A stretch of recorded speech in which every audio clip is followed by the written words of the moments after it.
There's a flag as... Whoa! Jackson has completed his last 11 passes. That fake off the stutter step. Lamar Jackson! Jackson's still going! I knew he had a hip deal, but it wasn't significant enough to not play. And so that, but over time, the stiffness got to a point to where he really wasn't even able to sit on the bleachers, on the bench. So that's when I became aware of it, and then kept an eye on him for about a series and a half. And then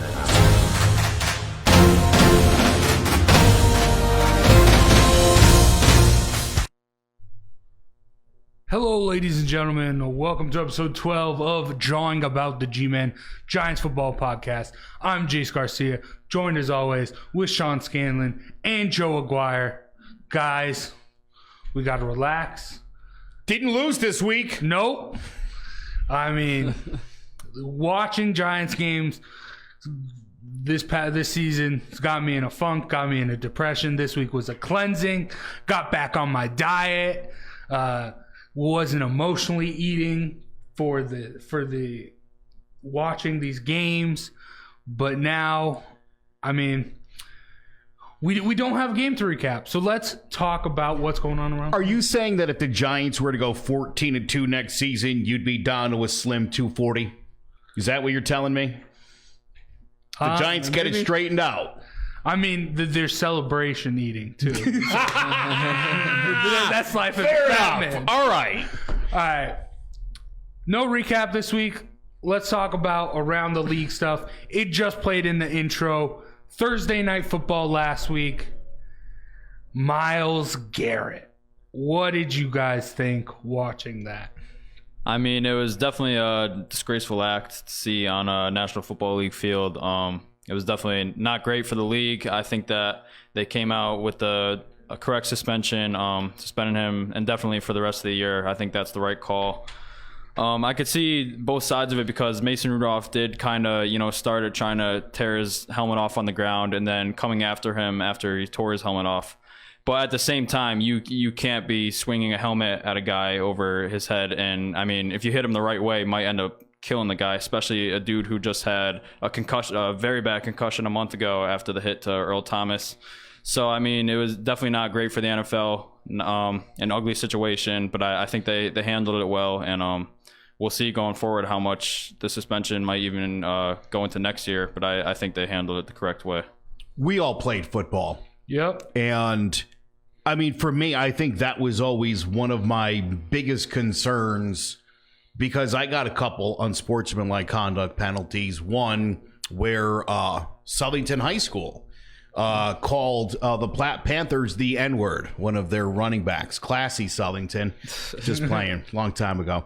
And in response, I punched the dude in his face mask, which did nothing but bust my hand open. But that was always on my mind. Someone gets hit out of bounds, people start pushing. You always got to worry about the brawl. And I think we've seen lots of dust-ups this season in particular. But what happened Thursday night was the worst thing I've ever seen on a football field. Myles Garrett, I believe his actions were criminal. And I understand that Mason Rudolph would have to file an assault claim. I think it would have been good for the police to at least have sat him down and asked him some questions, just so maybe he understood how serious this is. And I've been reading a lot about the appeal. I know he went and had his appeal done today, and they'll be ruling on that in a couple of days. And Derek Brooks is one of the guys, and I totally forget who the other one is, another former player. And they've always both erred on the side of shortening suspensions, it seems like. And I just, should he be out for the season? That might be a little bit steep, but I think it needs to be severe. I think the NFL's got to put its foot down.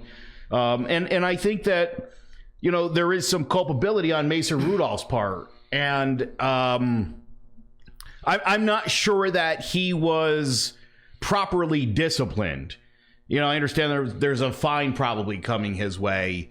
And I think his fine should also be a little bit more severe because, again, Thursday Night Football sucks. It's already a horrible idea. And to have that happen, I mean, especially with a team like the Browns, a horrible, horrible football team like the Browns, and then you have to watch that garbage. And Freddie Kitchens, I will continue to say this, is the biggest clown in the sport. He's a bigger clown than Antonio Brown. What about your boy Pat Shurmur? Shurmur's an idiot. Different category of stupid. For Fair. Freddie Kitchens to come out and almost defend, I mean, this guy is just beyond an idiot, Yeah. and clearly trying to, grasp onto whatever he can to keep the locker room from completely imploding in on him. And I think maybe he thought supporting Myles was the way to go. I think it just made him look like a bigger moron than he normally looks like. Yeah. And I usually hate on Baker Mayfield. I'm not his biggest fan, but his comments after the game I thought were actually pretty good. A lot of respect on that. Yeah, it's just saying that it's inexcusable and that he expected a suspension, and which, I mean, he got because he deserved it. But I'm usually not big on Baker Mayfield, but his comments after the game I actually thought were good, and that he actually took some responsibility for his the action of his teammate. All right. Well, I mean, the way I see it, first off, it was disgraceful and it was very bad for the sport in general. But football is war. There are rules with like penalties and that stuff. But when you get in the heat of the moment, stuff happens. The whistle was already blown. I don't remember who that offensive lineman. He's already got him close onto him. Mm-hmm. The way I see it, I don't think there was too much malicious. I think he had the helmet in his hand. He was just trying to get the offensive lineman off of him.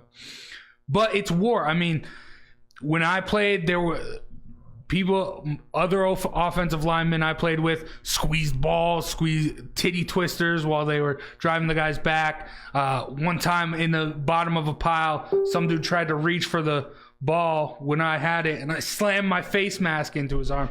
So this is part of the game. That wasn't part of the game. That was extreme. I mean, even I think, yes, I the helmet is bad. I don't necessarily think it was too. I think there was no ill intention towards that. I think he was just trying to he wasn't actively attacking Mason Rudolph, in my opinion. I think he was just trying to get the lineman who still had him, still was holding on to his shoulder pads, off of him. But after, when it became a brawl and you see the offensive lineman curb stomping him and throwing punches, like, I understand protecting your quarterback, but having it the kicking, the stomping was a little much from Maurice Pouncey. Is that who was doing it? Yeah, I believe so. That is, again, you're right. You got to defend your quarterback. I don't know, curb stomping a dude is in the caliber of like defending your teammate. No, that's just messed up. Mm-hmm. But all right, let's move on from that situation and go to another one. As this past week we also had Colin Kaepernick. No show to his NFL workout and went and held his own. What do you guys think of Kaepernick at this point? I think that, I mean, he's been given an unfair hand ever since he's been pretty much blackballed out of the league, basically. I think that he's been given an unfair shot just because of his protests and his kneeling and stuff like that. And I think that some teams should give him a shot. You see some of the QBs that are playing in the NFL today, some of the backups like Brandon Allen, Luke Falk, some of the names you see this season who probably should not have an NFL job. And you've seen guys Colin Kaepernick, who just a couple years ago was running all over defenses, tearing them up in the passing game as well. And I mean, from the videos I saw from the workout, I mean, he looked good, looks like he still has it. So I don't think there's any reason that teams that need QB help should should think that they should be held back because, Colin Kaepernick isn't the face of the NFL, or maybe he shouldn't be the face of our team. I think that they have to get over that and see that if you have a proven talent who's proven that he could win you games in the NFL at quarterback, I think that you have to at least take a shot on him. If you see that he could help your team win some ball games, then I think that there's a lot of teams that might honestly be able to use him. When Brian Hoyer is starting games in the NFL, and you've got a guy like Colin Kaepernick who's still out there who, by all reports, look great and can still make the throw, and the time off has actually helped preserve this guy's body. And I would almost love to see a team like the Lions sign him. Looks like Matt Stafford might be out a little bit longer than anticipated. Wouldn't it be something if Colin Kaepernick could take the Lions to the Super Bowl and Tom Brady and the Patriots? That would be Roger Goodell's worst nightmare, having to hand that trophy to one dude or the other. He probably would miss the game, if I had to guess. He would probably be out of town. He'd be sick that day. Yeah, listen, I'm not trying to pat myself on the back. I've been pro Colin Kaepernick from pretty much the word go. This is a free country. He's been very clear in what the protest is about and who it's not meant to offend and what it's not about. And anybody who can't get over that, get over yourself. Okay? Everybody and their brother's gotten a second chance. You could beat your wife, you could beat your girlfriend, you could murder people, and they'll find a way to get you back in the NFL if you could run a 4.5 This guy didn't do anything wrong. This guy didn't do anything wrong. Again, you can disagree. You can say, I don't think that African Americans are targeted by the police, or that African Americans don't get a. Maybe you believe that, and that's fine. Maybe that's your reality. That guy didn't do anything wrong. Mm-hmm. He simply asked for the floor so that he could address things that he saw in the places where he lives that are not just. And for this guy to be blackballed when a guy like Eric Reed is still in the league, mm-hmm. and I don't understand. And that's not. I'm not saying Eric Reed shouldn't be in the league, but they chose Colin because he was the face, and Eric Reed, they sort of. He kind of disappeared, and then he obviously came back into the league, and all was well. But to me, it's this is when you look at what just happened with Pittsburgh and Cleveland, and some of the stupid things around the league, guys like Kareem Hunt, and I mean, the list is a mile long. I won't even tick off all the rapists and wife abusers. Here you got a guy who, again, whether you agree or disagree, his heart was in the right place. He was well-intentioned. You might not have liked the way he went about it, but this guy didn't rape or murder or kill dogs. You know what I mean? Yeah. Mm-hmm. He knelt down. Yeah. That's it. That was his crime. Give me a break. I understand what he actually did and how he was blackballed and the political side of that. But let's talk football here. I mean, he took the Niners to the Super Bowl behind a stout defense. He wasn't too great then. Hold on. The same people that will tell you Colin Kaepernick wasn't good enough or wasn't a Super Bowl worthy quarterback are the same morons that will tell you the same thing about Eli Manning. Okay? And they're both wrong. Did the Giants have great defenses the years Eli won the Super Bowl? Yeah. Did he have to make the plays and make the throws in crunch time to win the games? Damn right he did. 100%. The 49ers are going to win the 49ers wouldn't have been there if Colin Kaepernick was not like playing MVP level football at the time. So make no mistake. You can say what you want about the guy, but I don't buy this idea that like, well, the guys are on and we're better. Because look what they did in Cleveland. They've surrounded Baker Mayfield, who seems like he's got all the assets you want in a quarterback other than being an idiot. They surrounded him with super talent, and the team's garbage now. So I don't buy the idea that, well, he had a good defense. Well, sure he did. You need a good defense. That's how you get to a Super Bowl. But if you don't have a quarterback that's going to make plays, that's how it's going to go. Yeah, well, let me finish my point here. Okay, I didn't mean to jump you. The the defense is what brought him there. I mean, he did play well. He played well, but the main thing that brought him where was Patrick Willis and the whole entire defense around him. Now, since that, he has been declining in and out of starting and not starting and getting benched. And then with that, he took a knee, then he got blackballed. Now, going back to the workout, not showing up to the workout is him showing the NFL that he doesn't really need him. Last year, he signed a multi-million-dollar deal with Nike, so he's all set. He went and he said, I don't need you, NFL. I'm going to hold my own thing. If you want me to play, I'll play. But I'm all set. Nike paid me already. So I think now I don't see how he doesn't get picked up by a team. Look at what Lamar Jackson's doing. I understand. I think we're done with the kneeling stuff and all that stuff. I think teams are actually going to need him. I think he will get signed.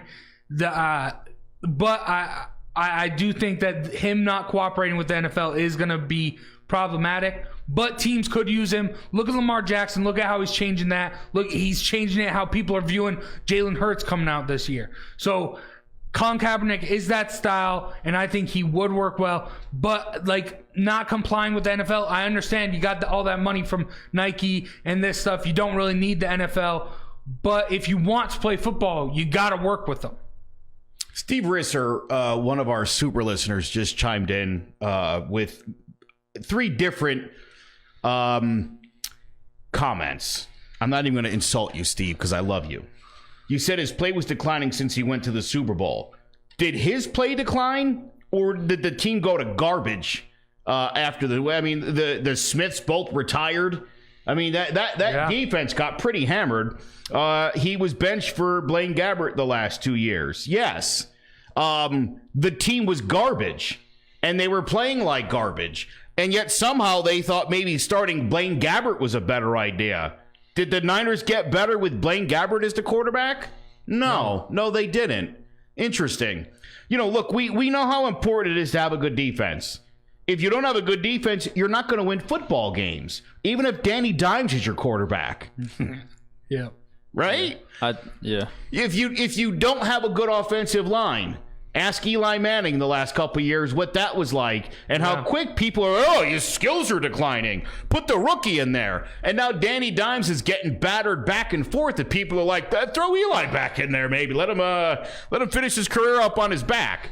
So, no, I mean, when the Niners were good, they were good because Colin Kaepernick was the quarterback. He was the leader of that team. They had a great defense. He didn't turn the football over, and he made big plays.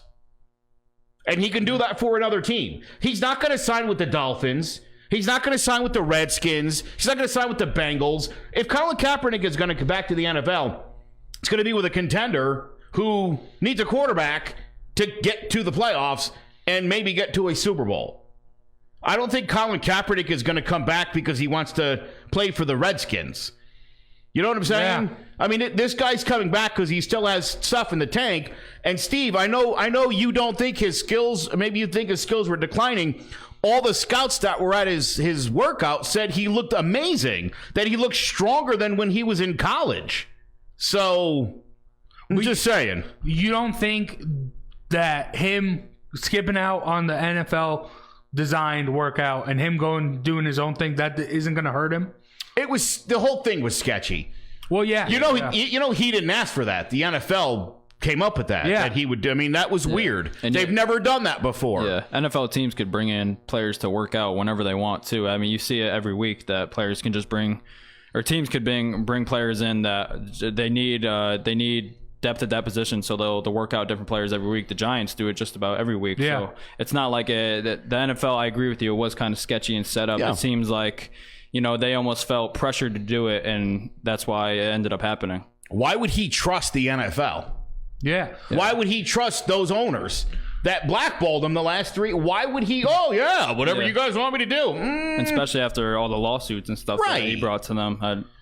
I don't see how he has trust in them. I think the NFL just felt a little pressured in that they needed to try and make it seem like they had to do something, and I think that's why they did it. I mean, why don't you do it at the start of the season if you really want to get this right? I mean, why do you wait 10 weeks into the season to do it. I that's why I agree. I don't think it was like a wholehearted approach by the NFL. I think it was a little bit sketchy. I'll tell you what I think it was. Look around the league at how many quarterbacks are out.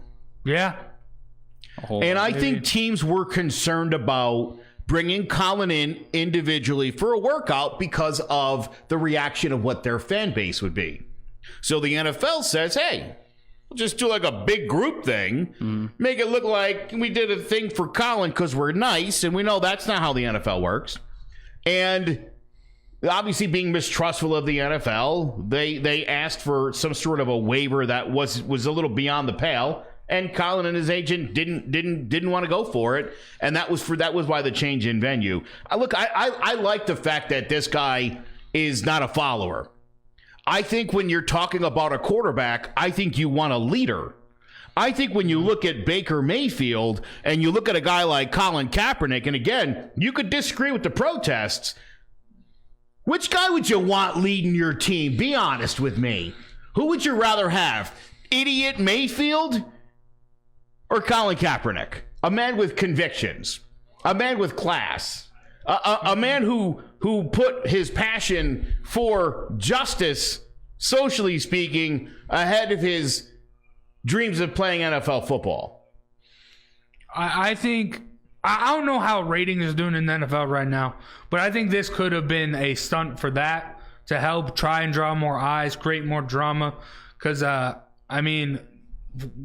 people who don't watch football all know about Colin Kaepernick, so they're going to get their eyes drawn. But also, with Kaepernick, if you want to play in the NFL, you still got to do some business with the NFL. And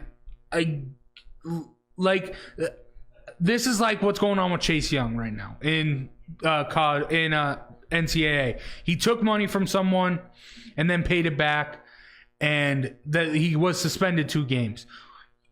The rules are you can't take money from anyone. So if you're not following the rules, the one time, how do you know they're not going to, when they bring you in on your team, you're not going to continue to follow the rules? This is the same thing with Colin Kaepernick. That hurts him for teams. If he's not playing with the NFL, if he's not playing the NFL's game, if he's not working with the NFL to get him a shot to go back into the NFL, then that's going to hurt him. Teams are going to go, well, you didn't do what you're supposed to do here. How do we know you'll do what you're supposed to do with us? How do you know you don't get upset with us? You sit them down and you talk to them. You lay out what the expectations are. It seems that's not what the NFL chose to do with this thing. Okay. They offered this opportunity, and then there was a lot of sketchiness involved, and he was like, ugh. Again, I don't trust you already. And now you're asking me to kind of jump through some hoops for something I didn't ask for, like you're doing me a favor. No thanks. I listen. This is a league where quarterback play is more important than it's ever been in the history of the game. You're not going anywhere without a good quarterback in the 2019 NFL. I don't think a Trent Dilfer is taking a team to the Super Bowl in 2019. No, I know Trent Dilfer's not playing. I mean Trent Dilfer types for you morons. I was like, he don't play anymore. Yeah, I know he doesn't. I'm saying a guy of that caliber probably will never get to a Super Bowl again. You need to be elite. You need a quarterback that can throw for like 4,000 yards. You know? And by the way, Steven, you want to talk about a guy regressing since a Super Bowl, let's talk about Jared Goff. I don't see anybody looking to run him out of the league. He's been horrible since the Super Bowl. Incredibly inconsistent. And he's got a great defense, which is the reason they went to the Super Bowl. So, double standard much? Yeah. You love it. All right. You love it. Say it. Yeah. I love it. All right, you just mentioned the Super Bowl. Let's give ourselves a little bit of Super Bowl predictions. I'll start things off. I think right now we're going to have 2 MVPs going at it, 2 MVP talk characters going at it. I like it. As the Ravens and the Seahawks meet in the Super Bowl, and eventually the Seahawks take it. Are you joking? It's like you read my mind. I literally just wrote that down while we were talking because I was kind of contemplating who I was going to take. That's exactly the way I see it. I can't even believe you just did that. But great minds. Yeah, great minds think alike. But a lot of people think that the AFC itself is just a two-horse race now with the Ravens and the Pats, and everyone thinks there's going to be some madness in the NFC.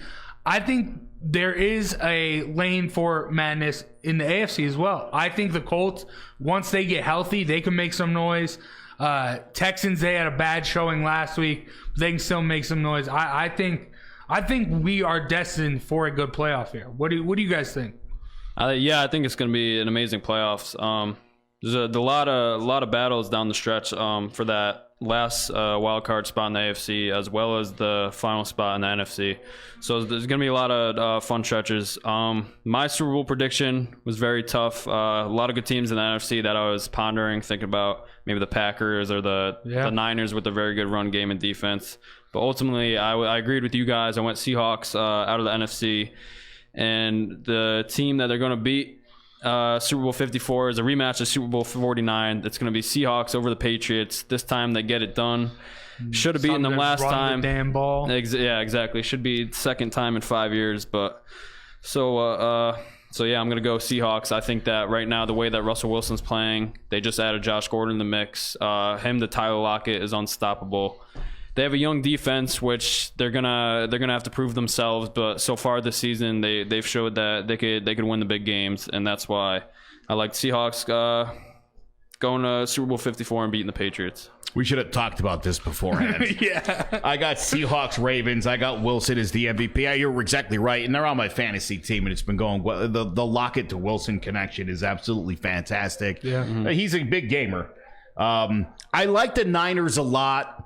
I didn't like the way they got stifled last week, and that causes me some concern. And I don't know. I hate to say this, and I say this with all due respect, but I just don't think Tom Brady. I just don't think he's as magical as he has always been. Mm-hmm. And I think that team's going to come up short. I think they're going to the championship game, the conference championship, and I think they're going to lose to the Ravens. But I think right now the Seahawks are the best team in the NFC. I think they're better than Green Bay. I think they're better than the Niners. And I think with Russell Wilson leading this team all the way, he wins the MVP. Yeah, I think the Niners and the Patriots are very similar. And it's funny because Jimmy Garoppolo came from the Patriots. But this year, stout defensively, both teams. Offensively is pretty suspect. I mean, Pat's offensive line has been banged up. Yes, they've struggled. And Joe, you mentioned it earlier how you can't get to a Super Bowl in this league without a great quarterback. I'm not completely sold on Garoppolo yet. I think he still needs some development. He still needs to turn into that quarterback. Because, I mean, they don't have Kittle now. They don't have Emmanuel Sanders. He's struggling there, but their defense is able to get them wins. But playoff time, I don't know if you can fully trust Garoppolo to make that big play. But I mean, none of you guys mentioned it. The Saints are also in there. I mean, they got one of the better defenses in the league, and the Vikings as well. Vikings, yeah, and Drew Brees needs to get better acclimated, especially after that big loss to the Falcons, which was rough. But we mentioned how there was going to be an MVP race. Joe, you already said Russell Wilson's your MVP. I got to say Lamar Jackson. I mean, this dude is single-handedly carrying that team. Defensively, the addition of Marcus Peters helped them a lot. Defensively, this isn't the Ravens defensive team that we know and love. This isn't the Ray Lewis and Ed Reed anymore. This is Lamar Jackson, the Lamar Jackson show. I mean, you saw it in the intro. There was he just makes plays, no matter if it's through the air or through the feet. I think both him and Russell Wilson have changed the league as a whole. Russell Wilson making it better for. I heard Trevor Keys say this last week on the Keys to the City. He's making it so 6 foot and under quarterbacks have a chance in the league. And Lamar Jackson is making it so more mobile quarterbacks have a chance in the league. Now, Joe picked Russell Wilson. I picked Lamar Jackson. You're the deciding vote here, Sean. Yeah, so I got to go with Jace. I got to go with you on this one. I have Lamar as my number one right now. It's a super tight race. I mean, you could really flip it either way. They're both playing tremendous ball right now. But Lamar Jackson, you said it, best dual threat weapon in the league by far. He's 10th in the league in rushing yards as a quarterback, which is unheard of. Yeah. He's got 788 rushing yards through 10 games, and he also leads the league in yards per carry with a 6.9. You add on top of that what he's doing throwing the ball, posting a 106 passer rating with 225 pass yards a game and a 19-5 touchdown to interception ratio. I mean, just unheard of what this guy's doing. He's got his team at an 8-2 record as well, getting a couple big wins over the past couple weeks, going into Seattle and beating the other guy in the MVP race in Russell Wilson. And then after that, going home to Baltimore and then beating New England, giving them the first loss of the season. So his resume is impressive. What he's doing on the ground and through the passing game is impressive. He's got his team in an 8-2 record and in a very great position heading into the playoff race. I think that he's just been the best player on probably the best team at this point, and I think that MVP should go to Lamar Jackson as of right now. Now, Joe, I've got Sean on my side. How does it feel that you have Steve Risser on your side? It feels good because Steve knows all. You were just talking about how Lamar Jackson has sort of redefined the position. It was Colin Kaepernick, 10,000 career passing yards, 4,000 career rushing yards in college. The only guy ever to do that. Came into the NFL, again, showed an amazing ability to run the football, throw the football down the field. It was Colin Kaepernick who is the reason why you have these guys playing quarterback now in the NFL, because it used to be when you had a black quarterback that ran in college, you tried to move him out to wide receiver. See, Colin had a 4.0 grade point average, so he sort of defied what you thought a black running quarterback was. It's, again, people want to just sort of pigeonhole these guys, and because of Colin, now these guys are playing quarterback in the NFL. And look at the results. And look what it's done. So, once again, Colin Kaepernick, thank you for your service. But wasn't Mike Vick before Colin Kaepernick? Mike Vick was not a good quarterback. You could, I think you could throw RG3's rookie season in there. You could. You could, but there's been guys. Because that's before it was. You can say it was Colin Kaepernick. Mike Vick didn't have the intelligence or the maturity of a guy like Colin Kaepernick. Right. You can say Colin Kaepernick brought to what it was, but RG3 is the perfect example to what set it back because of his injuries and how he's been non-existent since. Now Lamar Jackson is healthy. He's playing the ball. He's balling out right now, and he hasn't gotten injured. He's staying safe. Real quick, isn't it funny, though, that Teddy Bridgewater had the devastating knee and nobody wanted to give him a chance? Yeah. Nobody wanted to give him a chance. I mean, nobody respected him enough as a passer to give him a chance till the Saints decided to take a flyer on him. Yeah. Okay? Again, I think there's slightly a different standard in the NFL if you're a white quarterback or a black quarterback. This is what you said defending Dwayne Haskins going into the draft. Again, though, I like Haskins, and I still wish the Giants would have drafted him because I still think that guy's got a ton of upside. Again, here was a pocket passer who could run, didn't like to. He likes to throw the football, but because he was black, he's a running quarterback. What? Yeah, when he didn't even run the ball. Yes. Again, that's the mindset. Now look, right? He's had a rough start to his career. He's on a dumpster fire of a team, and people are like, well, maybe he's not that good. Meanwhile, Danny Dimes, and I love the guy, but his team's a dumpster fire, and no one's suggesting he was the wrong pick. No one's suggesting that if he doesn't get it together before the end of the season, the Giants might have to look to get another quarter. I mean, again, there is a very, very different approach to white and black quarterbacks in the NFL. And it's again sort of one of those things Colin Kaepernick talks about, systematic racism. You might not think about it, but why don't these black quarterbacks get a second chance? Yeah, you're right. I mean, meanwhile, Brian Hoyer's starting NFL games. Yeah, look at Cam Newton this year. He got injured, so he couldn't dive forward or make plays with his feet. So they just took him out, put him on IR for the whole season.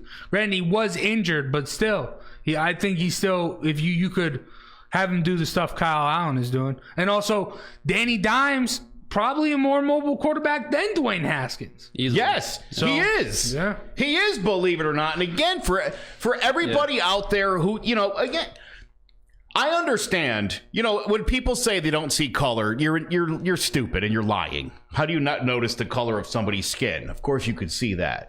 It's when you start deciding what they are or who they are or what skills they have based on that color, that's when you're kind of racist. Yeah. And you maybe you don't think you are, but when you start making the judgments, that's exactly what it is. Yeah, and I think it's just all stereotypes. You mentioned that Daniel Jones is also a mobile quarterback. Josh Allen, one of the most mobile quarterbacks in the league, is also white. Sam Ehlinger from Texas in college, he's a mobile quarterback. So it's not all the African-American guys, like you say. It's just how it's perceived and how people see it. And it's unfair to the players, and it's unfair to the football as a game because it shouldn't depend on the color of someone's skin on their ability or talent. On the reverse end of Colin Kaepernick, no one took a flyer on Tim Tebow because he was mobile, and people thought he'd get injured, and they didn't like how he threw. Yeah, I don't think it has to do all with the color because Josh Allen had the same questions coming out of Wyoming. They knew he was a great athlete, but they knew he could turn the ball over a lot, and that's why there's a lot of questions there as well. Yeah. Well, I think ultimately for Tebow, the problem wasn't necessarily his athleticism or his intelligence, because those are both very high for him. It was the fact that he can't throw. And that's kind of an important thing for a quarterback. You can have a quarterback that's not mobile, but you can't have a quarterback that's not a good passer. That doesn't make sense. Go back to when he won them the game against the Steelers. That was a beautiful pass in overtime to win them the game. How good was that defense? That was the old school. Their defense. Their defense, okay. I mean. The Broncos or the Steelers? The Broncos. In 2012, they're pretty good. Yeah, pretty good. Yeah. Pretty good. Again, it goes back to what you said earlier about Colin Kaepernick. How did Colin get his team to the Super Bowl? Oh, the defense. Well, how did Tebow get there? Well, he didn't go to the Super Bowl. But, no, yeah. No. That's not what I meant. Yeah. You know what I mean, though? Yeah. But again, bringing that team to the playoffs, they didn't get there because Tebow was riding him on his back. Because if that were the case, he would have had a job in the NFL somewhere.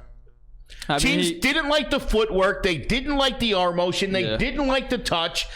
He has none of the qualities of a good quarterback. Maybe they could have made him a receiver.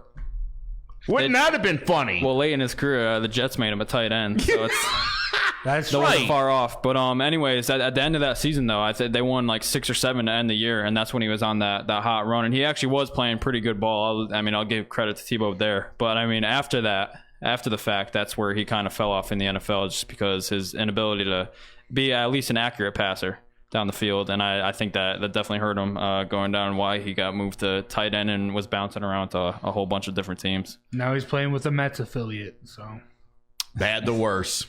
Yeah. All right, let's talk about. Wait, time out. I just got to throw one. Colin Kaepernick was drafted by the Cubs too, the Chicago Cubs. Did you know that? Yeah. I feel like every quarterback now is drafted by some. Russell Wilson, the Rangers, Johnny Manziel. Just had to throw it out there. Just wanted to. All right, now let's talk. Let's face the music. It's time to talk about the New York Football Giants. Have we been avoiding this? Is that what we've been doing? I think we were. I think we have. But I know I'm an optimist when it comes to the Giants, but this is a winnable game. Both teams struggling. I played the little clip from the press conference with Matt Nagy for the Bears. They didn't know Trubinsky was I think this is winnable. I think it will definitely be a close game. I think it will be definitely low scoring. You've seen Trubisky's had a rough year. He's still questionable at this point, but either with him or Chase Daniel, I don't expect the Bears' offense to put up a whole bunch of points. I think this is a good game for this Giants defense to try and get back on track for the last 6 games, try and get some momentum going into next year with the defense playing well. The only serious playmakers that the Bears have is Allen Robinson. He's got 633 yards on the season, 3 touchdowns. He's their best receiver far and away. But I think if we put Janoris on him all game, hopefully Janoris, ever since the If he's healthy. Yeah, that's true.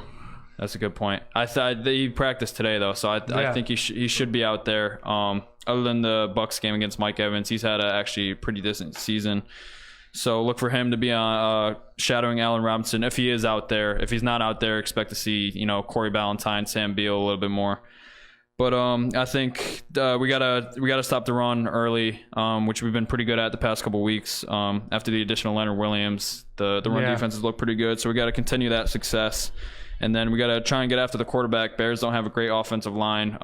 Hopefully this will be a game where Marcus Golden has some success, or maybe Lorenzo Carter starts to break out for the last 6 games of the season, because he's been pretty quiet so far.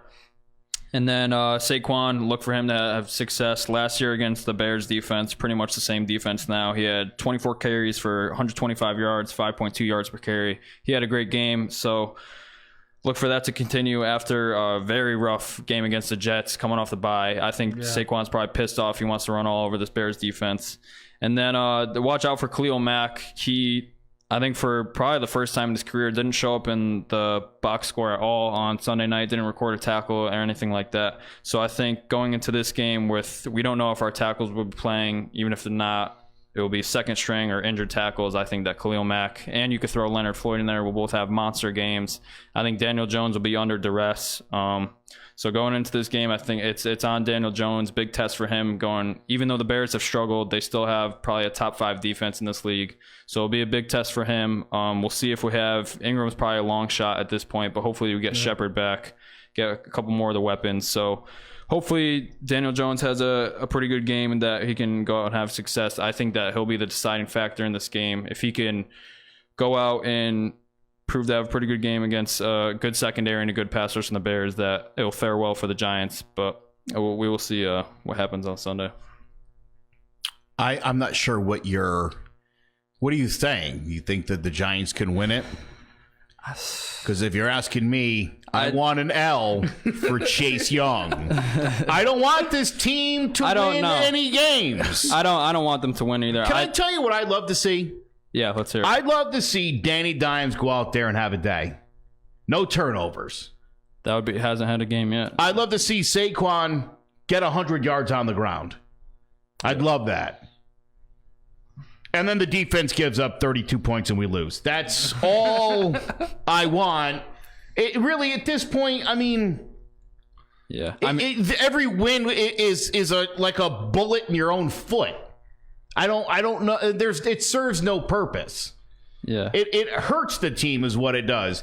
I've been saying this now for quite a few weeks. I just want to see this team, when they fall down 14-0, to just run the playbook, though. Yeah. Just let Danny Dimes play. Mm-hmm. Or just and feed the ball to Saquon. Yeah. Or just don't fall in that deficit from the first place. That'd be great. Which would be great. Yeah. But you're going to need a new defense for that. And we don't have time to get one. No. Chase Young. That's where my thoughts lie at this point. You say this is a winnable game. You said this is a winnable game. Everybody said that about the Jets game, and it wasn't a winnable game. It was not a winnable game. I know they were winning in that game, and I was watching it with the Keys brothers. Well, I'll tell you what, I looked at both of them, and I was like, they're not winning this game. You remember watching that game? Remember that moment where you thought maybe they were going to win? Yeah. You thought that. Remember that? Yeah. You thought that too? I did. You felt it. I didn't. I feel that every game. I was in that same moment you guys were in, and I was like, they are going to blow this in spectacular fashion because they always do. Well, yeah. You could feel it coming. No, being a Giants fan the past couple of years, you kind of just brace for it at this point. But yeah, I mean, I don't want to, obviously, not that I want to see a loss, but a loss would be nice. But at the same time, I also want to see some freaking progress on this defense. You could still make progress. Yeah, but I don't want to see, like you said, 32 points to Trubisky. I can't do that this Sunday. I can't do it. I can take a loss. I can take a field goal loss maybe at the end. So wouldn't it be good to see Danny Dimes go on a couple of those 7-minute drives? Yeah. If the Giants could run 3 drives over 5 minutes in length in this game, I don't care what the final score is, I would be very content with that. Again, I want to see this offense learn and get comfortable with each other. You know, Danny Dimes to Darius Slayton is whoa. Yeah. Hey, we like that. Mm-hmm. You know, because who knows now what's going to happen with Sterling Shepard. Golden Tate's dynamic. Yeah. I got to tell you. He's had a monster season. You know, after the Beckham trade and they signed Tate, I was like, oh! And now I'm happy. This couldn't have worked out any better. I'd love to see Ingram get it together. I mean, you know, I know he's been battling injuries all year. It's a shame. Yeah. But I would like to see this team just play well and not beat themselves. Let the Bears beat you. If you can do that and you'll lose the game, I would be happy with that. Does that make sense? Yeah. Seems a little... Everybody get me, though? Yeah. Gotcha. Not that I wouldn't want them to win, because I would enjoy it, and I would dance just like everybody else will do. But all things considered. Okay. Before we move on to picks and make these picks official for this Giants game, today I'm scrolling through my phone, doing some stuff about the draft, because I like to look at the draft stuff. And these dumbasses at CBS Sports, I don't know who their so-called draft specialists are. Every single mock draft, Jared Jeudy, CeeDee Lamb, the Giants don't need a wide receiver. Golden Tate, Sterling Shepard, Evan Ingram, now Darius Slayton. Don't need anyone else. Defense is the problem. Give us defense. That's what the draft is going to be, defense for the Giants. You need a playmaker. Those dumbasses at CBS Sports making Todd McShay and Mel Kiper look smart. Yeah. Don't follow them for any draft news. At least say an offensive tackle. Yes. If you're going to go with anything not defense, make it an offensive lineman, and maybe CBS Sports, maybe we would buy it. Yeah. It's got to be offensive tackle, edge rusher, or linebacker. Yes. Those are the 3. If our first round pick is anything but those 3 positions, I don't know. Riots. I don't know how. Yeah. We're taking to the streets, Giant fans. Yeah, we're coming to you, Gettleman. Stick to March Madness and Big Bang Theory, CBS. Yeah. Get rid of this draft stuff. All right. Okay. You feel better? I do. I feel great now. I saw you rage on Facebook about that earlier. I was hoping you were going to go there tonight, and I'm glad you did. I Got it off enjoyed your that. chest. All right. Yeah, right? Okay. Picks last week for week 11. Sean was 11-3. I was 10-4. Joe 9-5. Even in a bad week, I did great. Yeah, I mean, we are always just one behind one another, keeping it very, very close. Oh, wow. Sean's only 4 back. Look who's coming. Yeah. Yeah? Yeah. How you like them apples? Yeah. And like the tight Giants, race. you started in a giant hole. I did. And you've worked your way back. But we're getting close to the 4th quarter, and we know how the Giants do there. Yeah. Yeah. Well, good analogy. I like Thank it. you. Yeah. We'll see how I fare out. And Joe, total picks, you got a 2-win lead on me, and I have a 2-win lead on Sean. So it is still really close. Everything can change in 1 week if you have a bad week. Yeah, Let's start race. off this week of picks with the Giants at the Bears. Giants, this is probably the healthiest they've been in a while. Everyone seems like they're coming back besides the tight ends, Rhett Ellison and Evan Ingram. Nate Solder, there is still questions, but Hallie-Apio, Remmers seem like they're coming back to shore up at least a little bit the offensive line. You got Sterling Shepard, seems like he's coming back. Janoris Jenkins. The Bears are trash. They're garbage. And as a Giants fan, if I don't hold the Giants to a standard above the Bears, then I am a bad Giants fan. Therefore, going with the G-Men to get it done. And, a lot of money in free agency. We don't necessarily need Chase Young. We can still win games, get solid free agents, and still be good next year.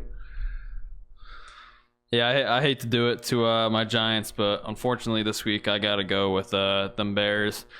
And it sucks to do with Trubisky struggling so hard. The offense looking worse than the Giants' offense, which is, hard to do at this point. But I think that the Giants defense, I just can't trust them enough. Usually when we go against bad quarterbacks, I'm like, hey, maybe this game will be winnable. But then they throw for 300 yards and 4 touchdowns. Jameis Winston had a monster game against us, even though we won. Sam Darnold had a monster game. So I think that, unfortunately, it's not going to be a great day for the Giants defense. I expect them to fairly kind of hold them to a low score, maybe 21 or 17, but I think that it'll be a very low scoring game for both offenses. It'll be a tough game to watch, and the Bears will pull it out late at home.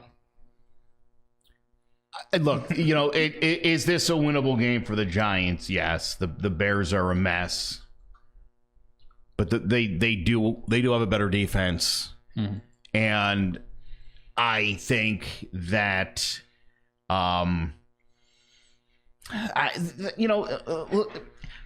for me, still, I think there's serious issues with the Giants, and it goes beyond just the defense. It's Pat Shurmur, and I don't know if Pat Shurmur is. Maybe this is the plan. Maybe that's what it is, and I don't know, but he seems to find a way. We were again during the Jets game. I knew they were going to lose. Because this team, for the last few seasons, they don't know how to win a game. They don't know how to finish a game. They don't know how to play an entire game. And the Bears are better than the Jets. Not by a lot.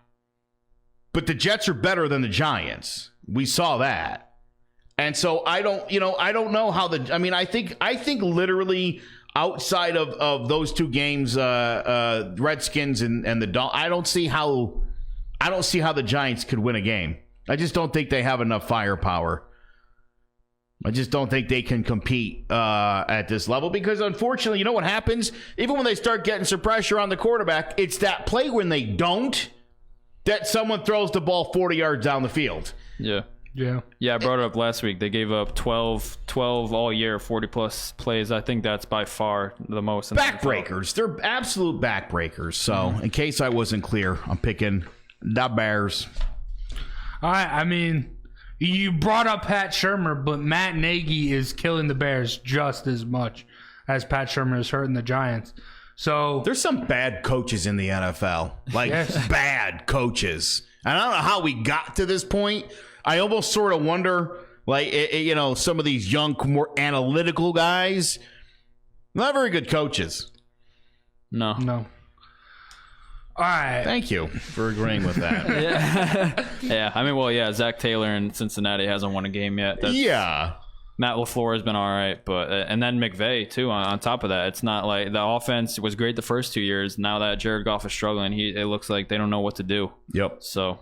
We had that rush of coaches from when Sean McVay got hired, all the young guys, all the upstarts who just had a brush-in with Sean McVay. Mm-hmm. But I feel like none of that's working. You got to get someone. I think the best stuff going now is from the Bill Belichick coaching tree. Obviously, that's going to be great. Brian Flores, even though he's struggling in Miami, he doesn't have a lot to work with there. He still was able to get them to win 2 games, but and then also Matt Patricia in Vrabel, Detroit, Tennessee. Vrabel as well. They're struggling. They're starting to build their teams, but we'll see how they do down the line. But yeah, coaching is tough in the NFL. Now, the Thursday night game. I know Joe mentioned this last week, how Thursday nights always seems to be 2 AFC South teams going at it. There we go. And we got it this week. Of course we do. Colts. The NFL heard what we wanted, and they served it up again. Yeah, this isn't the diarrhea color rush uniforms when the Jags play the Titans, but this are the other two AFC South teams. Colts go to Houston to take on the Texans. Texans just got smacked by the Ravens, and Colts starting to get healthy. Like I said in our playoff conversation, Colts are scary. They're starting to get healthy.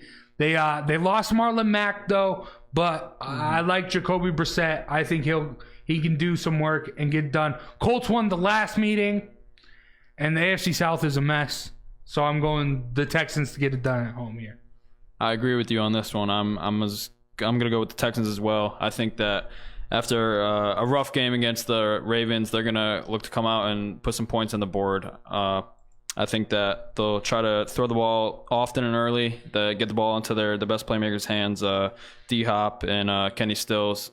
So I think that it'll be a pretty high-scoring game. I think that the Colts will also look to try and come out and pass. You mentioned Marlon Mack is injured, and with Jacoby Brissett another week off the injury, I think both these teams are going to look to attack the secondaries. I think it'll be a pretty high-scoring game, AFC South shootout. But I think that, yeah, like you said, Texans pull it out late in this one. This is a really big game in this division, and for both of these teams, somebody leaves this game 6-5. Yeah, and suddenly you're really playing catch up, and suddenly you got to start relying on other people. I think the better team between these two right now is the Texans. Game is at home. I like Jacoby Brissett a lot, but I just, again, the way Deshaun Watson's been playing, I really believe the Texans are the better team, and I think the better team wins at home. Okay. With all that being said, I'm going to do a little swapperoo. I'm taking the Colts. I'm not, we're not sweeping this. I'm taking the Colts. I think they're a better team. You think the Colts are a better team? Yeah. Just by virtue of Brian Hoyer having a roster spot, that can't possibly be true. The games they lost were because all close. Got it. Houston's at home, and they're a better team. Houston's at home. They both play in a dome. It's a dome game. A dome's a dome. Is that what you're telling me? A dome. Colts have a better defense, and without J.J. Watt, Quentin Nelson is going to eat up any defensive lineman that the Texans have. There's going to be no pressure. I know Marlon Mack isn't there, but Jacoby Brissett is going to light it up. He's going to look like Patrick Mahomes last year, and they're going to get the win. Well, give me the score. Oh, this is going to be high scoring. This is like a 35-42 game. Wow. That's a lot of points. Yeah, but Whitney Merciless can still get after the quarterback. He's a good pass rusher. And then they got DJ Reader. He's having one of the better years for a D tackle. We'll keep him out of it. And Quentin Nelson. Colts lost to the Dolphins too, at home. With Brandon Hoyer. It doesn't matter who the... Doesn't matter. You were just praising Jacoby Brissett. That's right. And you were just crapping on Brandon Hoyer. I was. So there obviously is a shift in how good a team is with their quarterback. You said it was a quarterback. If you lose to the worst team in the league, with I don't care if your team is stupid enough to have a lousy backup quarterback in a league where quarterbacks get hurt so often, you're not a better team. You're just not. Your whole organization's a mess. And I have to question everybody from the owner right down to the water boy. Yeah. I'm not being all that serious about it. Maybe the Colts will win. I don't know. You've been high on the Colts all year. You've been I know. It's a weird league. They probably will win. Can I switch my pick? No, I'm just kidding. I'm just kidding. Go ahead. All right. Going from the AFC South to the NFC South, the Bucks go to Atlanta to take on the red-hot Falcons. Yeah. Big upset win against the Saints. Big win against the Panthers. I think the Falcons go 3 for 3 and just demolish their whole division as they get it done at home against the Bucs. I mean, the Bucs are only good when Jameis Winston throws to Mike Evans. And then even when he throws to Mike Evans, you're still probably going to get 2 picks. Yeah. Falcons defense is playing very well. Something, I don't know what happened, something lit a fire under their asses, and they are balling out. I think it continues against a mediocre Bucs team. Got to ride the hot hand here. Falcons putting up a whole bunch of points the last 2 weeks against division opponents, like you said, but I agree with you. I think that home game against the Bucs, they're going to go in and they're going to demolish the Bucs at home. I think another impressive win that they put up a lot of points. But the Bucs offense is also good, so it'll probably be a shootout. I think Falcons will probably pull away late in the fourth quarter. You're fired up tonight, and I love it. I am. Shows PG-13 this evening, folks. Hide the kitties. Jameis Winston has thrown as many interceptions this season as Matt Ryan has thrown touchdowns. Did you know that? Crazy. 18, yeah. Yeah. I saw that. So I think it's the no-brainer pick of the week here for 2 garbage 3-7 teams. You know, there's different 3-7s. Yeah. The Buccaneers are the bad 3-7, and the Falcons are the good 3-7. I'm taking the Birds. Going Dirty Birds on this one. All right. Got to do it. Yeah. All right. Clean sweep there. I'm not going Bucs. Don't look at me. I mean, Joe's been the one to pick the Bucs the most this year. I mean, the Bucs, it's so hard to pick the Bucs because it does come down to if Jameis Winston and Mike Evans have a good. They look If they went so out to dinner. good sometimes until the end of the game. Mm-hmm. That's usually Giants where game, first half, they were unstoppable. Couldn't stop them. All right. Then the Broncos go to Buffalo to take on the Bills. One of the toughest places to play goes to another tough place to play as the Broncos go to Buffalo. I like the Bills this year. They are playing solid. They're riding behind their defense, and Josh Allen just really isn't making mistakes. He's doing well when he has the opportunities to do well, and he isn't making the costly mistakes that we see, and that's successful football. They're playing successful football, and the Broncos have Brandon Allen, another just Allen. There's a lot of Allens Yes. in the NFL. Is there like a factory somewhere? I guess Allen is the quarterback last name, but yeah, the Bills get it done at home. Bills Mafia puts the Broncos through a table. This one's an ugly game. Two good defenses and two not great offenses. But Josh Allen, like you said, he's turned the ball over less. He's limited that this year, so he's done a good job of being efficient with the ball.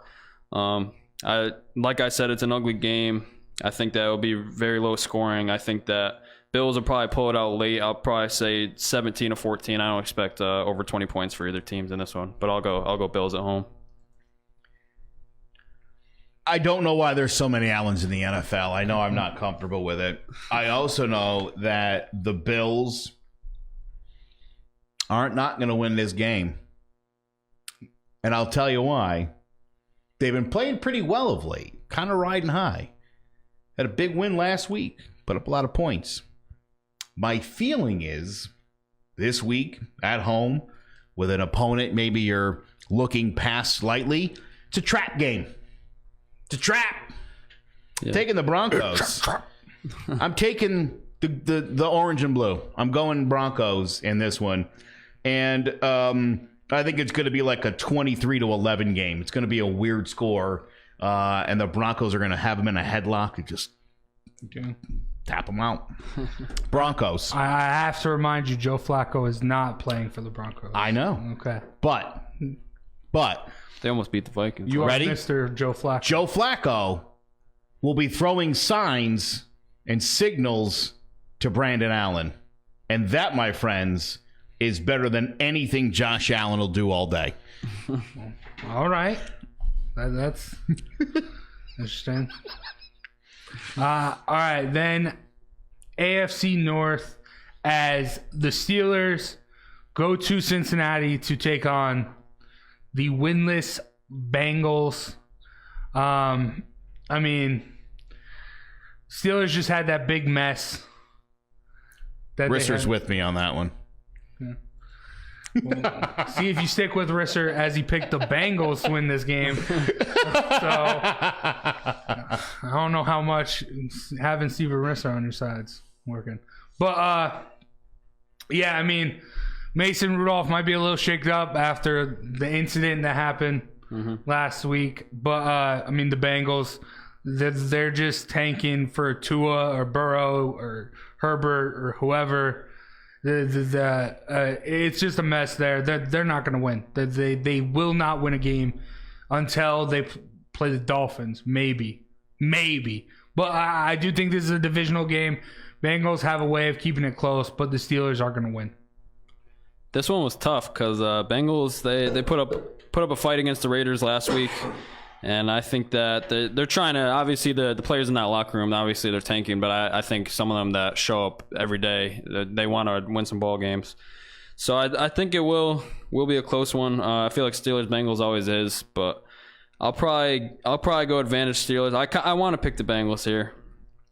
I'm going to hold back, though, because I'll hold off on that one. I'll go Steelers. Are you holding off because they average 14 points a game?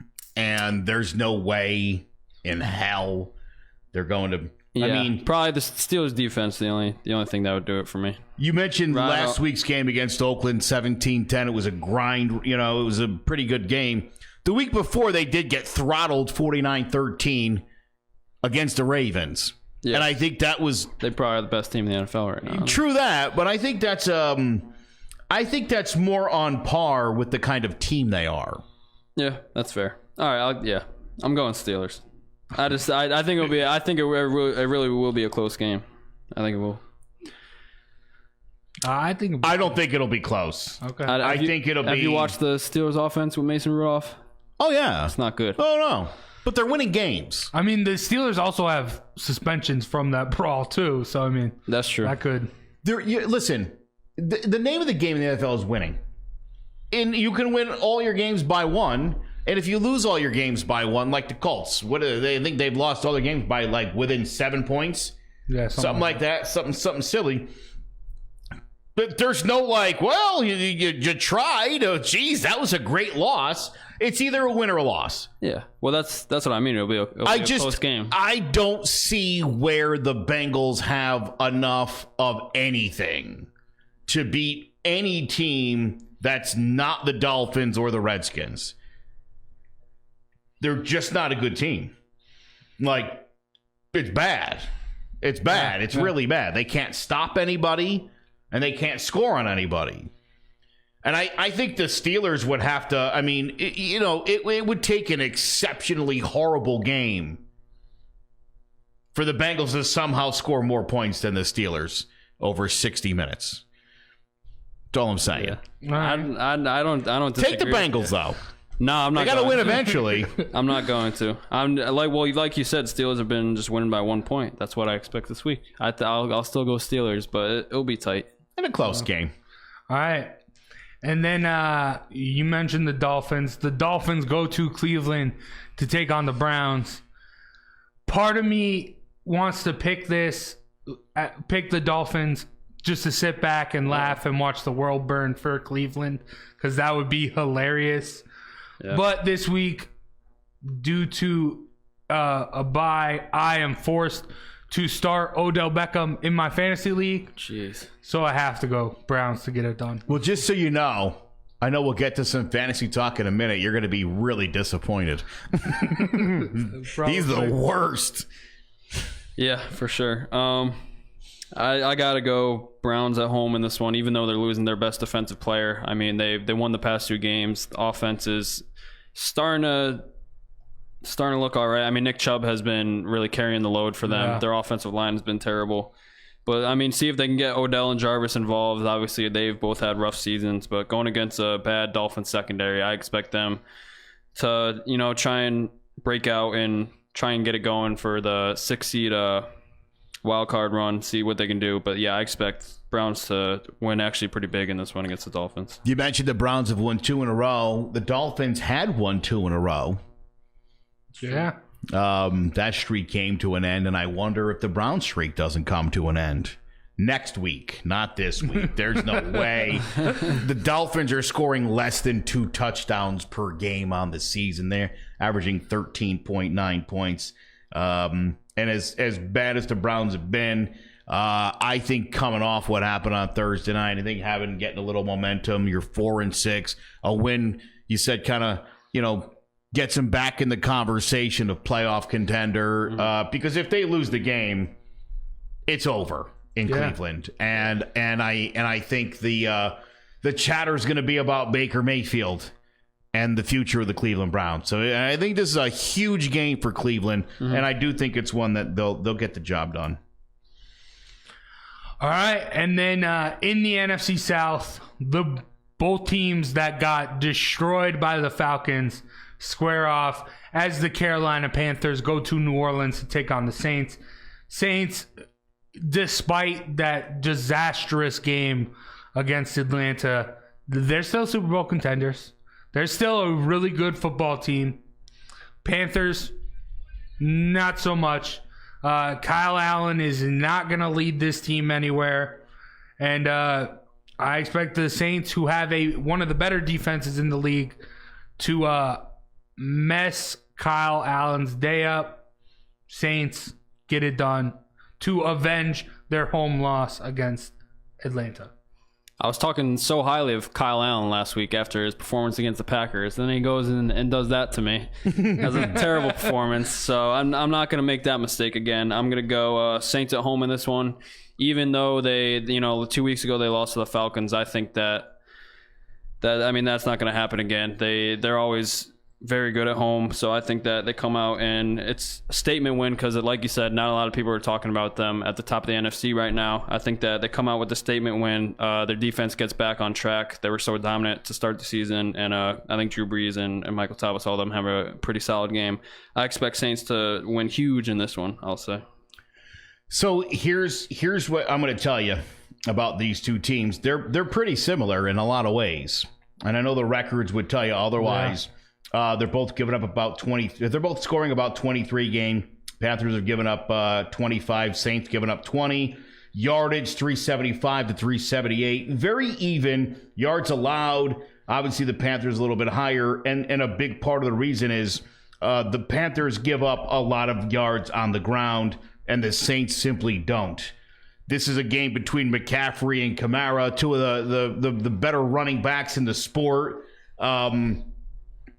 That matchup obviously favors New Orleans this week.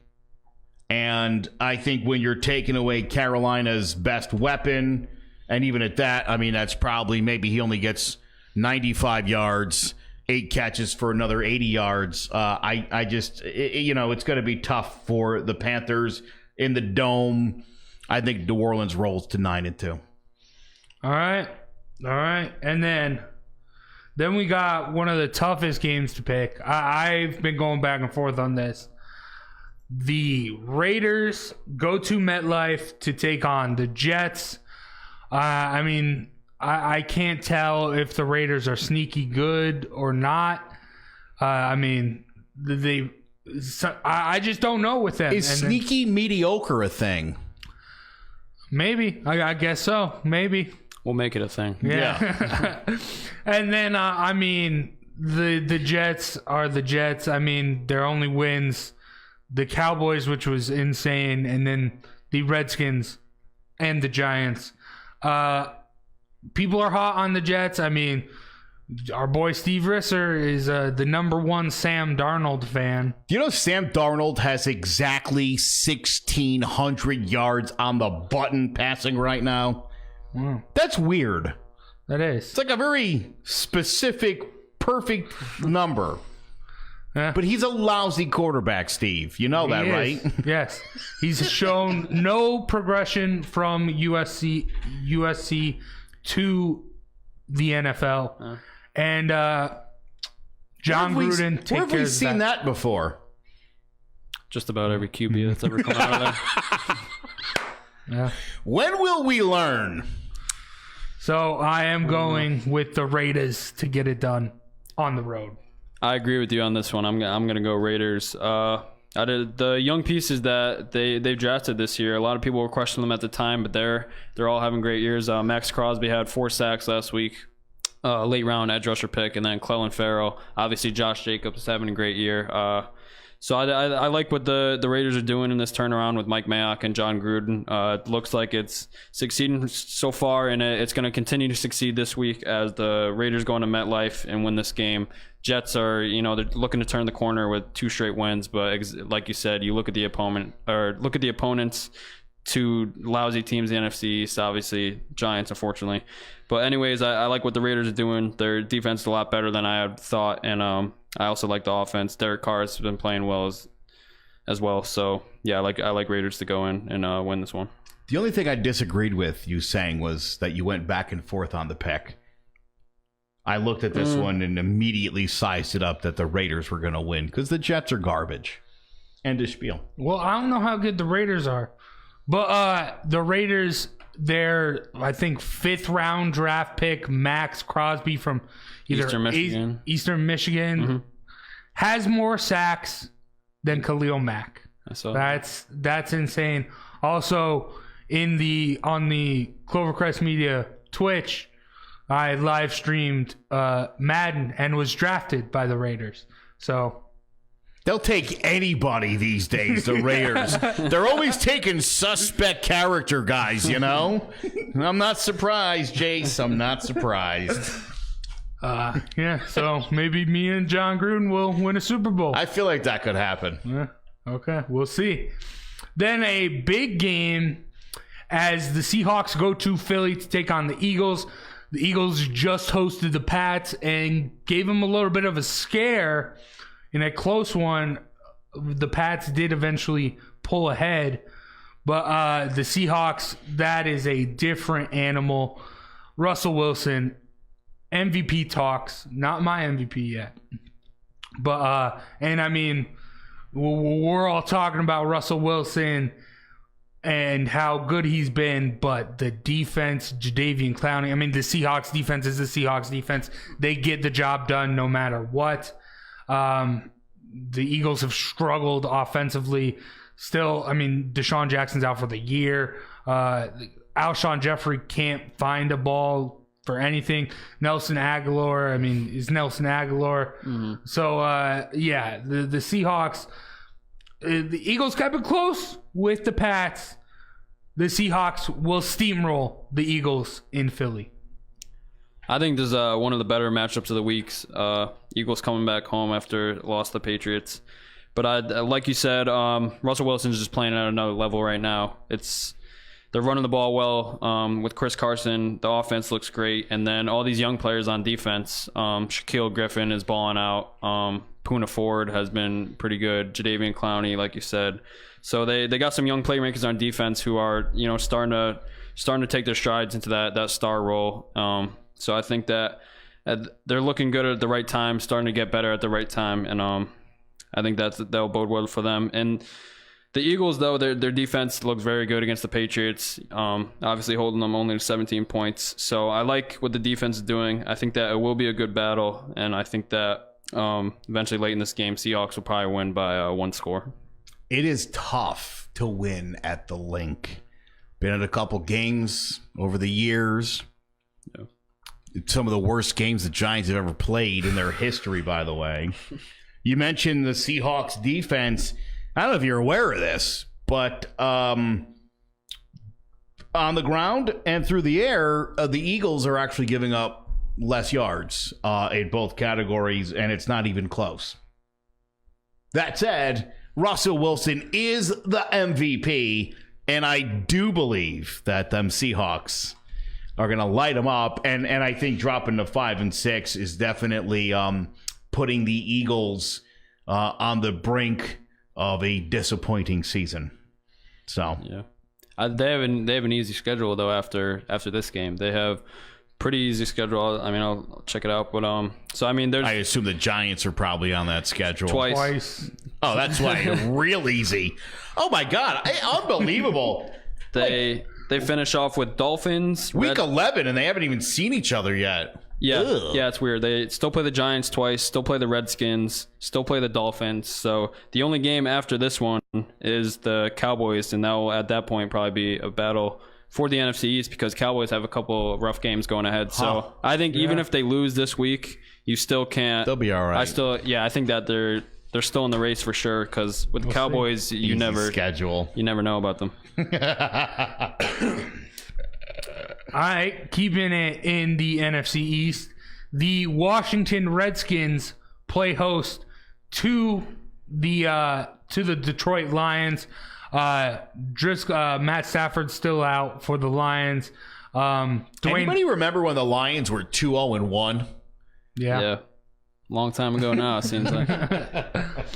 And then, I mean, if you saw the video of the Redskins, Dwayne Haskins trying to rally the O-line, saying, "What can I do to help you? What do I got to do?" Because I mean, it's a dumpster out there. But I mean, Lions obviously struggling not having their QB, but the defense I still think is very stout and very solid. And I mean, if any other game if any other Redskins game is to show what's going to happen here, you can almost guarantee at least one pick. So I think the Lions get it done defensively. Driscoll can just hand it off. Maybe short passes will get it done. But I do think this game will be ugly, but the Lions pull ahead. I think this one will be pretty easy for the Lions, honestly. You look at the Redskins offense. They've been terrible. The offensive line is god-awful. They don't have any playmakers on the outside, really, aside from Terry McLaurin. And then Dwayne Haskins, like you said, struggling so far.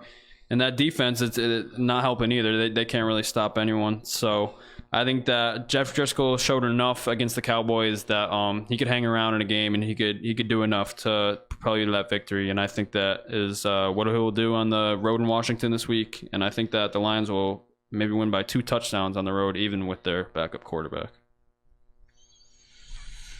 I initially had the Lions winning this game. And the more I'm looking at the numbers, the more I'm convinced I was right. Yeah. Worried me for a second. I got you there, didn't I? Yeah, well, Lions are going to win this game. The Redskins are an absolute disaster. They don't score points. They don't move the football. They can't throw the ball. They don't run the ball. They don't stop the pass. They don't stop the rush. And that's pretty much football. So, Yeah. it's You bad. summed it up there. Yeah. Nothing's going right there. All right. The Titans, fresh off a bye, they play host to the Jacksonville Jaguars, who were unsuccessful last week, but they still got Nick Foles back, and he looks great. I think he continues his success. And like I've said all year, this seems to be a winnable game for the Titans. Therefore, they will lose it. Yeah, I think I was almost with you on that logic, but I think I'm starting to come to the point where the Titans defense is good enough for me where I could see them even being favored in a game they're expected to win, go and actually winning it, which a surprise. You think it's the Tennessee Titans, you know. But yeah, I think their defense has been playing great. The secondary is one of the better in the league. They're getting after the passer too with Harold Landry. So I don't know. I like this defense. Obviously, Nick Foles. I think he started out hot, but he kind of struggled in the second half of that game. So I expect the Titans to throw a lot at him. And yeah, I think that it will be a pretty low-scoring game because neither of the offenses are too explosive. But I think that Derrick Henry will do enough on the ground, and Tannehill will do enough with his arm to keep this game a close one, and that the Titans will probably pull away. I'll probably say by a touchdown in this one. The Titans with Marcus Mariota was not a good team because that was exactly what it was. Whenever Mariota had a game he should have won, he blew it. See, Ryan Tannehill's different because Ryan Tannehill should never win a football game in the NFL. So everything he's doing is just bank. He's playing with house money. And I think that's going to continue. I think you're right, Sean, that their defense it's better than I think what people thought it was. Yeah. And I think we got a good guy like Derrick Henry, pounding that football.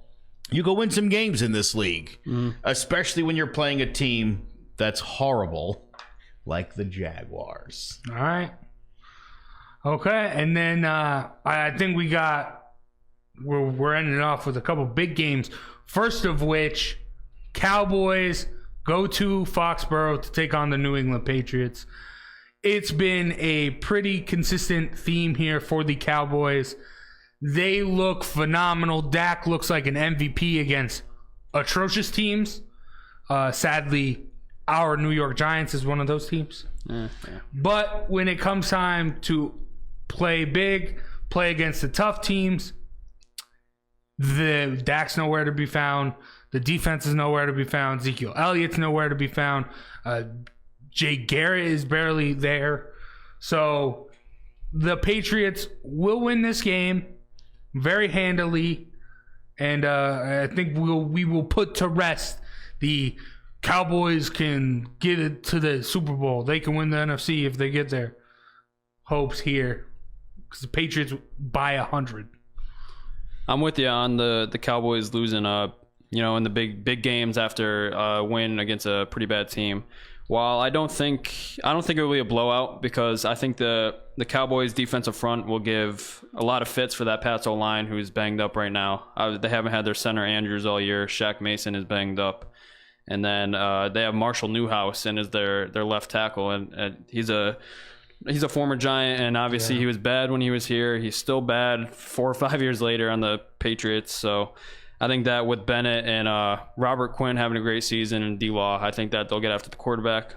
But I am going to go advantage Patriots. The Patriots defense is still elite, and I think that they'll have some fits for this Cowboys offense. I think it'll be a pretty low scoring game, like similar to what we saw with the Eagles Pats this week. I think it's kind of a similar matchup. And I think that, Pats will probably win by a field goal in this one. I couldn't possibly pick a team to win a game that's lost to the Jets. And that was part of a rough 3-game losing streak for Dallas. But, and I think, you know how my brain works, right? Because if the Patriots win, they go to 10-1. If they lose, they're 9-2. And I said all along, I think they were going 14-2 this year. Dallas drops to 6-5 with a loss in this game. That's bad. Which is almost what makes me feel like they probably win the game. 7-4. That seems like in my brain what I think is going to happen. But you really sold me on the defense. The Patriots defense is, I think, the only one not allowing 300 yards a game. Defensively speaking, which is in this league ridiculous. Yeah. So with that in mind, and the fact the Cowboys lost to the Jets, as much as I want to pick the Cowboys, I kind of do. I'm going to err on the side of smart and pick the Patriots. Okay. Talk myself out of it. You see what I did there? Mm-hmm. I mean, going against your logic here, the Patriots do also still have tough games. They got the Chiefs. And then, there could still be that 14-2. 14-2 can still happen. They and play the Texans too, I think. Yeah, they do. And then what was it? 6-5? What'd you say? 6-5? That's what they'll be. That's typical for the NFC East.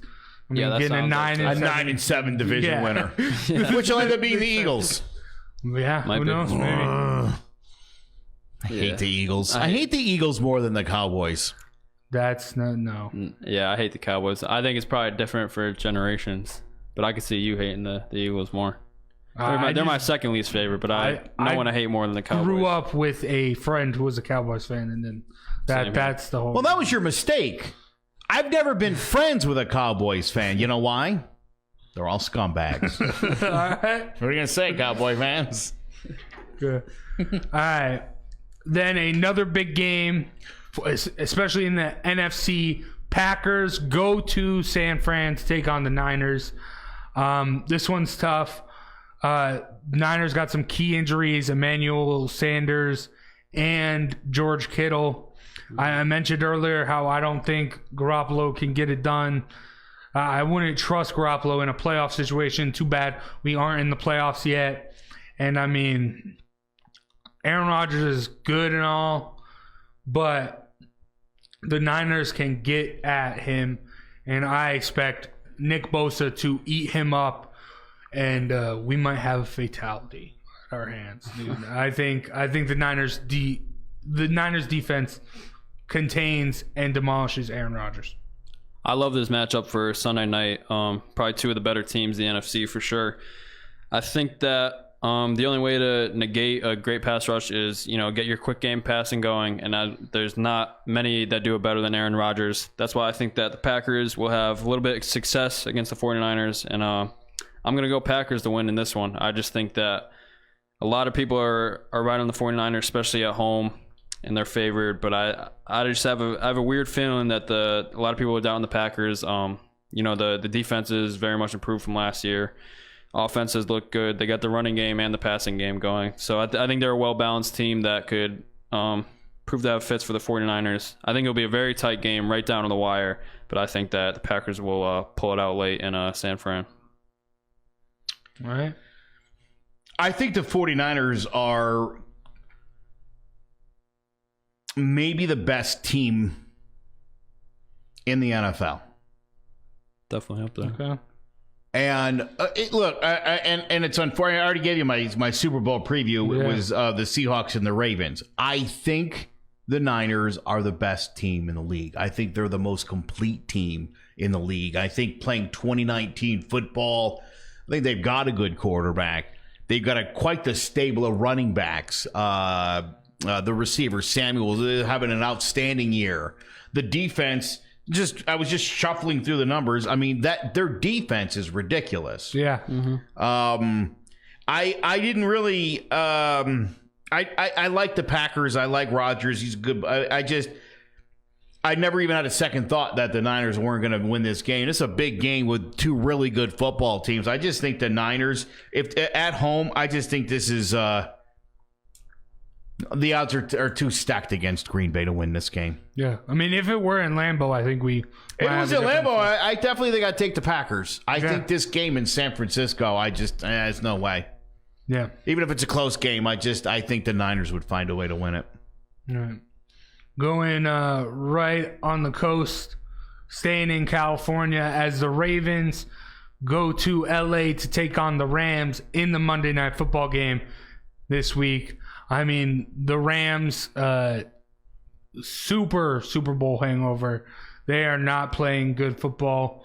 They look like the Bears or the Broncos or it's just they're playing all right defense. Jared Goff's not being able to get it done. I don't even know if Todd Gurley still exists at this point. But I mean, Lamar Jackson is Lamar Jackson, and I like Aaron Donald, but Aaron Donald will not negate Lamar Jackson. Lamar Jackson will run circles around the Rams, and Baltimore will get the win. I'm with you on this one. If you watched the Rams lately, you've known that they've been terribly struggling the last couple of weeks, especially on offense. Jared Goff has struggled. Todd Gurley's not getting the amount of touches nearly the amount of touches he has in the first couple of years in the league. So they're definitely in a tough spot, and they're trending downwards while the Ravens are trending straight upwards, probably the best team in the NFL. So this was an easy one for me Monday night. I think that the Ravens going to LA, and they won pretty big in this one. I'm picking the Ravens to win the Super Bowl here. So I think, not maybe win the Super Bowl, but I think they're going to get there. Love Lamar Jackson we obviously had a whole conversation about him earlier. I just think that the Ravens defense and we've been talking about some good defenses, obviously just talking about the Niners, talking about the Patriots. And then I think you have to look at this Ravens defense. It gives up yards because teams are losing. I think there's a lot of passing yards that they're giving up. They're dynamite on the ground. But I think for me, I think the big thing here is the Ravens defense scores points. Yeah. They find a way to get that ball in the end zone, and the Rams are trying to hang in there. I think this game's going to turn on a big defensive play by the Ravens, and they're going to win the game.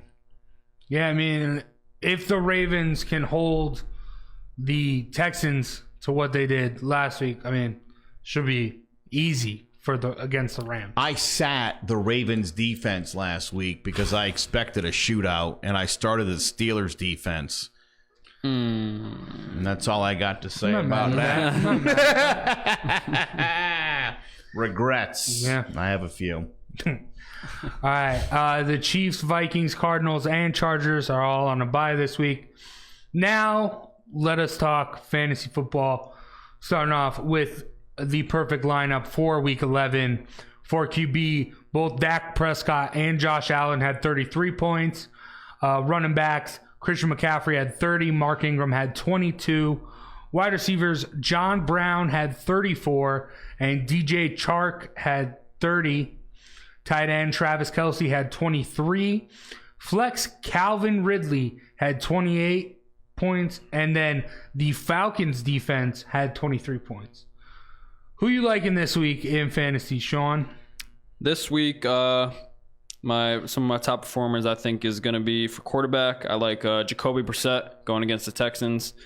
Another week off the injury, and you look at his first game against the Texans, he threw for over 300 yards and 4 touchdowns. So he's had success seeing them already this year. So I think that he's going to continue that into this game. For running back, I like Kareem Hunt versus the Dolphins. His first 2 weeks back from suspension, he's been heavily involved in the offense, especially in the passing game. Yeah, I expect that to continue against a bad Dolphins defense. So they'll use him in the passing game early, and then when they're winning by a lot, I expect that him and Chubb will get a lot of the carries. So I expect a lot of usage for Kareem Hunt this week. Wide receiver, I got my main man Golden Tate going against the Bears. I think that ever since he stepped in this offense, he's been, lo and behold, the best target for this team. Daniel Jones' favorite target. You could argue Darius Slayton, but Golden Tate has been heavily targeted. He's had some great games, especially last week with the 2-touchdown game. I expect that to continue. And against a veteran Bears secondary, I don't know how great Slayton will do. I expect him to do pretty well, but I expect Golden Tate to have a better game. I think that he'll put up big numbers this week, especially if we're trailing. And tight end, I like Zach Ertz for the Eagles going against the Seahawks. I think that after he struggled early in the season, but the past 2 games, he's had 9 catches in each of them. So they look to get him heavily involved. Probably the best target, especially with Alshon Jeffrey and Nelson Aguilar not playing great. So I think that he's going to have a huge week against the Seahawks. Tevin Coleman last week had rushed the ball 12 times for 14 yards. Wow. Horrible. I think he had like 4 or 5 catches, though. The point total was there. They're playing Green Bay. Green Bay is in the bottom 10 defending against the rush. So expect the Niners. Matt Moreira's got a concussion. I believe he's out. Expect Coleman to get the bulk of the carries. Expect him to have a bounce-back game. I know I'm putting all my eggs in that basket. Jonathan Williams, running back, Indianapolis Colts. If he's available, pick him up. He's owned by 1% with Marlon Mack's broken hand. He's out this week. Williams is going to be getting the ball. Steve Risser, this one's for you, but Sam Darnold had his best fantasy week last week. Maybe you ride that hot hand, if that's a thing. Bo Scarborough last week, boy, what he did. I picked him up. I got him. There you go. What a game he had. This guy went from the practice squad to literally playing in an NFL game the next day, and 14 for 55 in his score. He looked really good. Randall Cobb of the Cowboys. That might be a guy you could expect to have a big week. He's been converting back-to-back 100-yard games for him. So consider him again. Only 14%. A good chance he's available. Yeah, he is. And at this point, boy, isn't that what you want? And for tight ends, how about Noah Fant from the Denver Broncos? 11 targets last week. He also had a couple of carries, and I don't know, 28 targets the past 4 games. A guy probably available who could have a real impact for you. So All right. I agree with Bo Scarborough. This dude's a unit. This dude's a tank. I've loved this dude ever since he played in Alabama. I'm excited to see him go against the Redskins defense, where I think he'll have himself a day. Also, Devontae Parker, probably the best, definitely the best player on the Dolphins. Fitzpatrick has to throw to someone, and it's Devontae Parker against the Browns, the Browns are struggling as well. And then DK Metcalf going against the Eagles. This dude's a deep threat. This dude, he's starting to get into the end zone, starting to get into the swing of things. He is the second best target behind Tyler Lockett, so I expect him to get a decent amount of yards against this Eagles defense. And then the Lions defense against the Redskins, I mentioned it earlier. The Lions defense is good. I like the Lions defense, and the Redskins, if you're having your quarterback telling your offensive line what's he got to do to help, then it's obviously a mess. Now, before we end it, if you are passionate about a subject, do you have the gift for the gab? Are you interested in putting that all together to start your own podcast? If so, check out Clovercrest Media Group. Come and join the Clovercrest Media Group podcast family. You can find all information you need at clovercrestmedia.com. Clovercrest Media Group.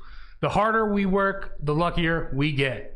Now, thank you guys for listening. Thank you guys for watching on Facebook. You can always like us on Facebook, subscribe to us on YouTube, Drawing About G-Men there, and follow us on Twitter at Drawing About G-Men. And you can catch all of our past podcasts at clovercrestmedia.com. Thank you. We hope to see you next time. Take care.